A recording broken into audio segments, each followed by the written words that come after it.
Bienvenue sur cette chaîne Les Conseils de Victor.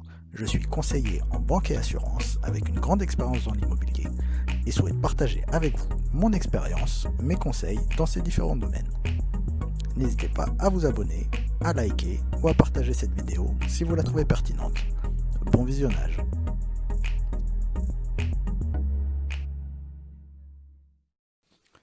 Vous vous posez peut-être la question en ce moment de est-il préférable d'acheter ou de louer sa résidence principale? C'est pourquoi je vais aujourd'hui vous expliquer pourquoi, pour moi, il est préférable et vraiment plus intéressant d'acheter sa résidence principale dès lors que vous comptez y habiter au moins 2 ans. Se loger est un besoin primaire comme s'habiller ou manger. Alors pourquoi louer sa résidence principale et ne pas l'acheter? Un achat immobilier est certes un engagement important, mais qui, à terme ou en quelques années, peut se montrer très lucratif. Lorsque vous louez votre résidence principale, vous capitalisez 0 €. Et pour moi, je vois cela comme de la perte sèche.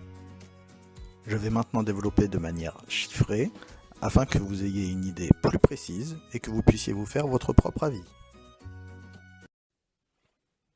Nous allons prendre pour exemple l'achat d'un bien dont le prix de vente est de 150 000 € avec 10% d'apport personnel, soit 15 000 €, ainsi que l'apport des frais de notaire qui représentent environ 10% du prix de vente, soit 15 000 € également. À cela s'ajoutera environ 500 € de frais de dossier, à savoir que ces frais varient selon les banques. Il faudra également ajouter la commission de l'organisme de cautionnement, 200 €, ainsi que les frais de cautionnement qui représentent environ 0,8% du montant emprunté, soit 1 200 €. Là encore, le montant des frais et de la commission varie d'un organisme à un autre. Au total, les frais s'élèveront à 16 900 €. L'apport personnel, quant à lui, sera déduit du montant à financer. Déduction faite des 15 000 € d'apport, il reste 135 000 € à emprunter. Avec un taux à 2,44% sur 20 ans, cela fait des mensualités à 750 €.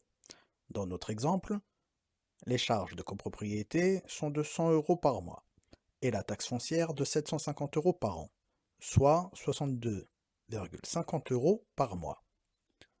Mensualité du prêt immobilier, charges et taxes foncières font un coût total de 912,50 € par mois. À loyer équivalent, les différents frais liés à cet achat, 16 900 €, seront effacés en 30 mois, soit 2 ans et demi. Vous capitaliserez donc 3/4 des mensualités remboursées à la banque après cette période, le dernier quart représentant les intérêts perçus par la banque. En plus, cela ne tient pas compte d'une éventuelle plus-value réalisée au moment où vous vendrez le bien. À cela s'ajoute le fait que vous pouvez récupérer jusqu'à 70% des frais de cautionnement hors commission lorsque le prêt sera totalement remboursé. J'espère que cette vidéo vous sera utile et qu'elle vous a plu.